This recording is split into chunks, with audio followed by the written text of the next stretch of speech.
오늘은 이제 네 번째 강의네요. 동양에서 윤리도덕 중심의 가치입니다. 그 4강의 학습 활동을 완수한 학습자는 새로운 시각에서의 윤리도덕 중심 동양 가치의 한계점과 미적 가치를 통한 해결점을 이해하고 실천할 수 있을 겁니다. 4강에서는 동양에서의 윤리도덕 중심의 가치에 대해서 이제 이야기하겠는데, 우리가요, 동양 하면 일반적으로 중국을 지칭하잖아요. 지금은 꼭 중국 중심 동양 아닙니다. 한국과 일본이 이 중국에 역사적으로 영향받은 것은 사실이에요. 그러나요, 지금 1세기에 가까운 근대 현대 지나면서요, 동양 3국은 각각 서로 다른 정말로 많은 특징들을 가지고 있습니다. 이것을 통해 가지고요, 미래 가치가 동양 3국을 같이 이제 보지 마시고요, 어떤 국가가 좀 더 가능한가, 이 통합입니다. 통합. 배타적이지 않고 통합적이어야만이 우리가 말하는 그 하나의 그 미학, 요것이 나올 수가 있어요. 이거 통합사상에서 나오는 것이지 일방적인 건 안 됩니다. 배타적이면 안 돼요. 뭐 특별히 아름다움이라는 게 배타적이면 안 되잖아요. 자기만 최고다 그렇게 생각하면 안 됩니다. 자, 그 다음에 이제 어느 정도 차이는 있지만 동양 삼국의 윤리도덕 가치, 이것은 유교 문화권, 이건 다 아시죠? 동양은 일반적으로 존재론하고 가치론에 대한 것이 특징입니다. 존재론은요, 태극사상이에요, 이게. 존재론은. 그리고 가치론이라는 것은 유교입니다. 태극하고 유교가 여기 원래 그 동양사상이에요. 그러나 인간이 이 감정하고 이것하고 연관되어진 감성 영역 가치는 서양하고 마찬가지로요, 완전히 소홀히 하는 경향이 있습니다. 인간의 감정 말합니다. 인간의 감정. 서양은 이성 중심에서 인식론이 발달되었지만요, 동양은요, 인식론 중에서도 경험론이 핀약이에요. 인식론이라는 것은 지식을 갖다 획득하는 이런 방법이잖아요. 그런데 서양에서는 합리론하고 이제 경험론을 의미하는데, 이것이 자연과학에 절대적으로 필요한, 특별히 다양한 종교 사상 그리고 문화가 융합되어진 이 전인적인 문화 환경일수록 미래 가치를 창조해내는데 유리해요. 자, 이제 이야기를 한번 풀어봅시다. 먼저 순서는 중국, 일본, 한국 순서로 해서 사상하고 문화의 특징, 요거 이야기하도록 하겠습니다. 첫 번째 이제 중국입니다. 중국 하면은 뭐 단연 유교가 대표적이죠. 유교가 뭐 주나라 말기에 뭐 춘추 전국시대에 공자하고 맹자 이것 아니겠습니까? 그런데 이제 진나라 들어와 가지고 그냥 군사경유 해 가지고 유교 말살 정책 썼다가 그 오래 못 가지요. 그래 가지고 한나라 건국되죠. 유교를 갖다 복원시킵니다. 그 훈고학이라고 그래요. 없어졌던 거. 그것이 언제까지 이어지냐면은 이 당나라까지 이어져요. 그러면서 이제 송나라 때 와가지고 이 버전이 좀 바꿔집니다. 존재론적인 뭐 이 문제가 이기사상인데 이것이 그 기존에 있었던 그 윤리도덕사상하고 이거 결합을 해요. 이거 뭐 성리학이라고 그렇게 말하는데요. 뭐 다른 말로는 이제 주자학이라고 그렇게 말합니다. 뭐 불교, 그때 불교는 상당히 깊은 사상인데 그거 경쟁 구도에서 불교한테 밀리죠. 이 불교는 내세관에다가 존재론 깊어요. 깊어요.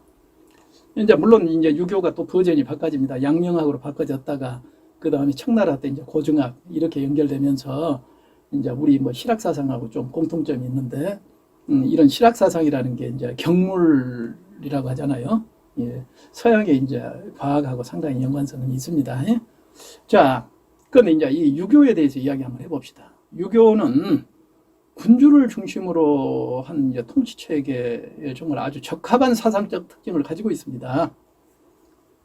이 유교는 내가 이 전 시간에도 설명을 했지만은 개인의 욕망 제어하고 사회 질서가 우선시돼요. 그러면서 의무적이에요. 그거 해야 돼요. 그러니까 인간 본능에 대한 뭐 어디 뭐 행복이랄지 미적 가치 뭐 요런 거하고는 거리가 멀어요.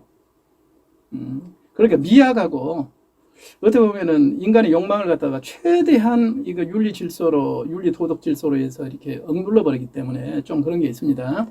그러지만 유교도요. 여기 봐보면은 그 뭐 오경이랄지 이런 것이 있거든요. 오경 뭐 삼사랄지 이런 것 봐보면은 태국 사상하고 융합을 하는데 이제 주역이라고 해서 물론 유교도 그 융합을 시킵니다. 약간의 뭐 통합된 것은 있기는 있지만 그래도 윤리도덕이에요. 자, 이것 한번 우리 한번 생각해 봅시다. 그 이기 사상에 대해서 나는 좀 캐션 마크가 있어요.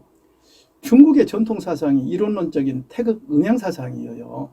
우주가 하나의 원상에서 음양, 그래가지고 확장해서 만물. 그런데 여기에다가 이제 이기 사상이 결합했는데, 이기라는 것은 내용과 형식이고 관념과 실제, 이원론 아니죠? 이거 고대 많이 들어봤죠? 고대 그리스에서 플라톤 사상이, 그거잖아요. 이원론이잖아요. 이 동양 사상은 이원론이 아닌데, 이거 어떻게 해서 여기에서 송나라 때 이기 사상이 왔죠? 그 약간 그 캐션 마크예요. 그런데요, BC 한 300년 정도에 알렉산더 대왕이 그리스 반도 통합하고 동쪽으로 대제국 건설하잖아요. 그때 인도 간다라 지방까지 세력 확장해요. 그 언어가 그 버머, 산스크리트어는 인도 유럽어족이에요. 영어하고 거의 똑같아요. 그때 헬레니즘 사상이 고대 그리스 철학이 동양 세계하고 또 전맥됐을 것 같아요. 그것이 융합되면서 중국에 오지 않았나, 나 그런 생각을 해봤는데, 우리는 일반적으로 동양은 이론론이에요. 음양이에요. 서양은 이기예요. 내용과 형식이에요. 이게 두 개가 누가 먼저 했든 누가 늦게 했든 간에, 그러니까 동서양이 만나는 그 지점 속에서 뭔가 이 통합이 이루어지거든요. 이런 생각을 이제 하게 됩니다. 자, 다음은 중국 도교에 대해서 한번 이야기 한번 해보랍니다. 도교는 단순히 뭐 도교라는 것은 그 내세관이 있는 것이 아닙니다. 이 도교적인 것은 우리나라도 있고 뭐 일본도 이 도교가 신도입니다. 이런 게 다 있기는 있어요. 현세적이에요. 그런데 중국은 좀 특징이 있어요. 중국은 대륙이 크기 때문에 이 사람들이 내세관보다는요, 현세에 목숨 부지하고 먹고 사는 것, 그것이 그 사람들의 무슨 급선무였을 것 같은 그런 생각이 들어요. 대단히 이 사람들이 도교적인 요소, 현세적인 요소가 깊어요. 그건 지금 현재 중국도 우리가 이런 생각이 되어져요. 외형적으로는 지금 자본주의죠. 실제적으로는 이게 이 공산주의예요. 사회주의예요.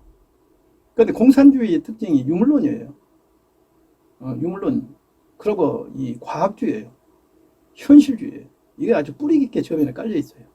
기존에 있었던 중국의 도교 사상하고 지금 이것하고 맞아요, 잘. 그런데 이제 도교 사상이라는 게, 이게 봐요. 우리는 이제 중국 하면 왕서방 생각나잖아요. 그 사람들이 이제 받고 장사수완을 발휘하는 등 재물을 중시하고 그런 이미지가 있어요. 죽어서 극락세계 간 것보다도 현실에서 신선처럼 누리고 살다가 이런 사상이 도교 사상이거든요. 중국의 명절, 춘절 때 막 재물 복 빌고 전통행위 부적 태우고, 이것이 상당히 현실적인, 그렇게 되면은요, 현실이기 때문에요, 이것은 이 본능하고 좀 이 관계가 있어서 미하고 좀 약간 관계가 있을 수가 있습니다. 현실에서의 어떤 그 복이랄지 행복이랄지 이런 것들하고 있을 수는 있어요. 그러지만은요, 아름다움이라는 게 개인의 본능 속에서 개인주의, 이기주의, 방탕, 이것하고는 달라요. 인간의 미의식이, 우리가 인간의 욕망이라는 것은 뭐 자기의 아주 그냥 뭐 자기만을 위한, 그것은 지금 현재 우리가 지금 잘못 알고 있는 이 감성에 대한 이해입니다. 이 불교가 한나라 이후에 중국에 들어와요. 당나라 때 정말로 그 전성기 구가합니다. 상당히 고등 종교죠. 그러지만은 지금에는 좀 문제가 있어요. 지금은 그 공산주의가 거의 한 70년 이렇게 이제 그 중국을 갖다가 하다가 보니까 이게 무신론적인 입장에 서 있습니다. 이게 종교 차원 아니에요. 지금은 전통문화 유산이라고 이렇게 봐야 돼요.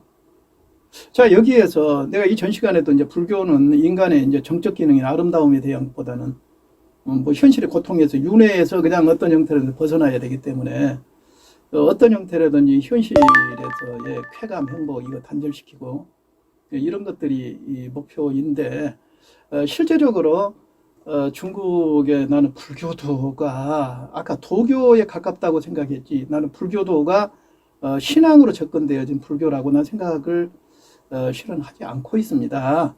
중국에서 기독교요. 나는 중국의 기독교가 음성적으로 있는가 없는가는 모르겠지만은 별로 볼 수가 나는 없었습니다. 물론 기독교가 중국에 들어옵니다. 언제냐면 당나라 때 들어와요. 아마도 이제 무용로 실크로드 따라서 이제 왔을 거예요. 그때 경교라고 했어요. 엄청나게 번성했던가 봐요.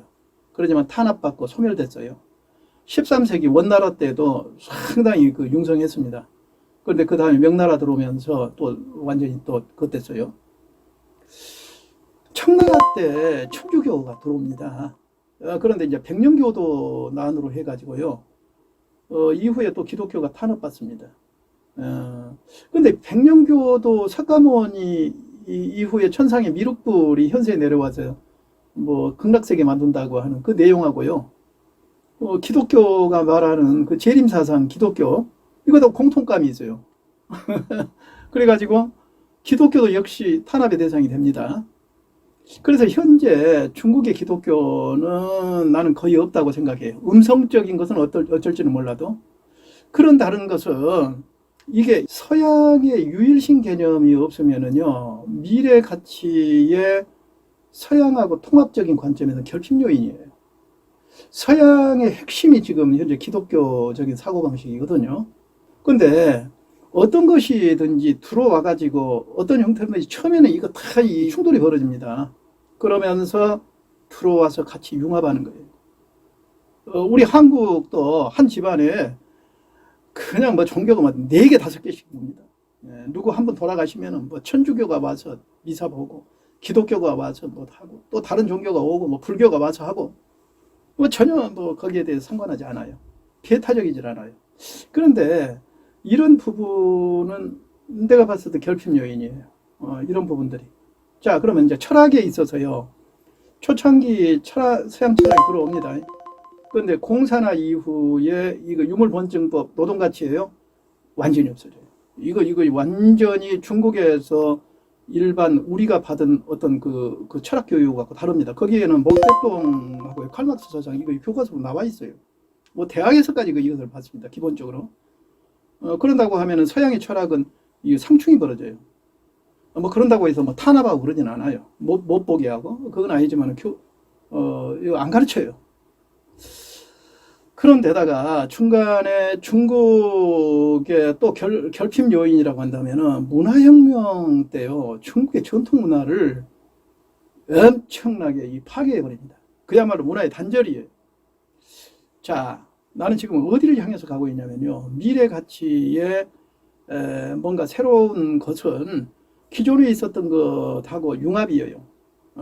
무조건 두드러 깨고 그냥 이렇게 올라서는 그 논리가 아닙니다. 동서양의 가치 융합, 민족 간의 융합, 사상 간의, 이데올로기 간의, 아니면 뭐 모든 것들이 이렇게 융합이 되는 것인데 어떤 것 하나에 대한 DNA가 부족하면요, 이 배타성이 생겨요. 그러면 이제 전체적으로 한번 정리를 한번 해봅시다. 내가 중국 이야기 했지 않습니까? 우리가 생각하는 중국은 당연히 중국은 땅덩어리도 크고 그동안에 있었던 그 많은 어떤 그 철학적인 것, 종교적인 것이 녹아있기 때문에 21세기 이후에 새로운 어떤 극복 논리는 중국에서 나올 것이다라는 것에 대한 회의감이 든다라는 것입니다. 회의감. 자, 그러면은 이 다음 시간에는 이제 일본하고 한국 이렇게 해서 정말로 그 가능성 있는 통합적인 어떤 그 사고, 문화, 사상 이런 것들이 있을 것인가에 대해서 이 다음 시간에 이야기하겠습니다. 이상입니다.